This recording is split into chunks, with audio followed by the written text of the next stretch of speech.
ಜೈ ಜವಾನ್ ಜೈ ಕಿಸಾನ್ ಅಂತ ಹೇಳ್ತಾ ನಿಮ್ಮ ಮುಂದೆ ಬಂದಿರೋದು ಏನಪ್ಪ ಇವತ್ತು ವಿಷಯ ಅಂದರೆ ಕ್ಯಾರೆಟ್ ಚಲ್ಲಿ ಆಲ್ರೆಡಿ ಒಂದು ತಿಂಗಳಾಗಿತ್ತು. ಹಾಗಾಗಿ ಚೆನ್ನಾಗಿ ಮಳ್ತಿದೆ. ಯಾವ ಥರ ಮಳ್ತಿದೆ ಅಂತ ನೀವು ನೋಡ್ತಾ ಇರ್ಬೋದು. ತುಂಬ ಒತ್ತುಗಳೇ ಆಗಿದೆ. ಸೊ ಹಾಗಾಗಿ ಇವತ್ತು ನಾವು ಒತ್ತು ಬಿಡಿಸಿಲ್ಲ ಅಂದರೆ ಗಡ್ಡೆ ಇಳುವರಿ ಬರಲ್ಲ, ಚೆನ್ನಾಗಿ ಬೆಳೆನೂ ಆಗಲ್ಲ. ಅದಕ್ಕೋಸ್ಕರ ನಾವು ಈ ಕೆಲಸ ಮಾಡ್ತಾ ಇದ್ದೀವಿ ಇವತ್ತು. ಸೊ ಹಾಗಾಗಿ ಇವರು ಯಾವ ಊರಿಂದ ಬಂದಿದ್ದಾರೆ, ಎಲ್ಲಿಂದ ಬಂದಿದ್ದಾರೆ, ಇವು ಎಲ್ಲ ಡೀಟೇಲ್ಸ್ ಮಾಹಿತಿ ಕೊಡ್ತೀನಿ. ಪ್ಲೀಸ್ ಇನ್ನೂ ಯಾರೆಲ್ಲ ಫಾಲೋ ಮಾಡಿಲ್ಲ ಫಾಲೋ ಮಾಡ್ಕೊಳ್ಳಿ. ಇವರು ಒತ್ತುಗಳು ಕೀಳೋದ್ರಲ್ಲಿ ಸ್ಪೆಷಲೈಸೇಷನ್ ಆಗಿದ್ದಾರೆ.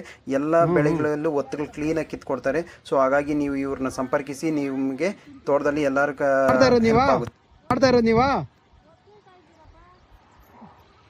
ಕ್ಯಾರೆಟ್ ಒತ್ತು ಕೀಳ್ತಾ ಇದ್ದೀರಾ? ನೀವು ಏನೇನ್ರಾಗಲ್ಲ ಒತ್ತು ಕೀಳ್ತೀರಾ? ಬೀಟ್ರೋಟ್ ಎಲ್ಲದ್ರಲ್ಲೂ ಒತ್ತು ಕೀಳ್ತೀರಾ?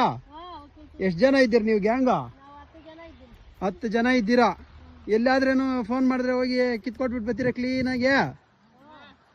ಸರಿ. ಹಾಗಾದ್ರೆ ನೀವು ಯಾವ ನಿಂಕ ಬಂದಿರೋದು? ಇವಾಗ ಕರ್ನಳ್ಳಿ ಅಂತ ಇವ್ರು ಬಂದಿರೋದು. ಬೇರ್ಕೆ, ಬಾಗ್ಲೂರು, ಡೆಗ್ನಿಕೋಟೆ ಎಲ್ಲಿದ್ರೇನು ಹೇಳ್ರಿ, ಇವ್ರಿಗೆ ಫೋನ್ ನಂಬರ್ ಕೊಡ್ತೀನಿ. ಅವ್ರು ಫೋನ್ ಮಾಡ್ತಾರೆ. ಕರ್ಕೊಂಡೋಗಿ ಒತ್ತುಗಳು ಕೀಳಿಸ್ಕೊಳ್ರಿ ಕ್ಲೀನಾಗಿ. ನೋಡಿ ಸ್ನೇಹಿತರೆ, ಯಾವ ಥರ ಒತ್ತುಗಳು ಕಿತ್ತಿದ್ದಾರೆ ಅಂತ ನೀವು ನೋಡ್ತಾ ಇರ್ಬೋದು. ಮುಂಚೆ ಯಾವಾಗಿತ್ತು ಮತ್ತು ಹೀಗೆ ಆಗಿದೆ ಅಂದ್ಬಿಟ್ಟು ನೀವು ನೋಡ್ತಾ ಇದ್ದೀರಾ. ಕ್ಲೀನಾಗಿ ಒತ್ತುಗಳು ಬಿಡಿಸಿ ನೀಟಾಗಿ ಎಷ್ಟು ನೀಟಾಗಿ ಮಾಡ್ತಾರೆ ಅಂದರೆ ಕೆಲಸ ಇವ್ರದ್ದು ಅಷ್ಟು ಚೆನ್ನಾಗಿದೆ. ದಯವಿಟ್ಟು ಇವ್ರಿಗೂ ಒಂದು ಹೆಲ್ಪ್ ಆಗುತ್ತೆ, ರೈತರಿಗೂ ಒಂದು ಹೆಲ್ಪ್ ಆಗುತ್ತೆ. ಇವ್ರನ್ನಕ್ಕೆ ಕಾಂಟ್ಯಾಕ್ಟ್ ಮಾಡಿ ನೀವು ನಿಮ್ಮ ತೋಟದಲ್ಲಿ ಏನು ಬೆಳೆ ಎಲ್ಲನೂ ಒತ್ತುಗಳು ಕೀಳಬೇಕಂದ್ರೆ ಕೀಳಿಸ್ಕೊಳ್ಳಿ. ಇವರು ಒತ್ತುಗಳು ಕೀಳೋದ್ರಲ್ಲಿ ಸ್ಪೆಷಲಿಸ್ಟ್ ಅಂತ ಹೇಳಿದ್ರೆ ತಪ್ಪಾಗಲ್ಲ. ಜೈ ಜವಾನ್ ಜೈ ಕಿಸಾನ್.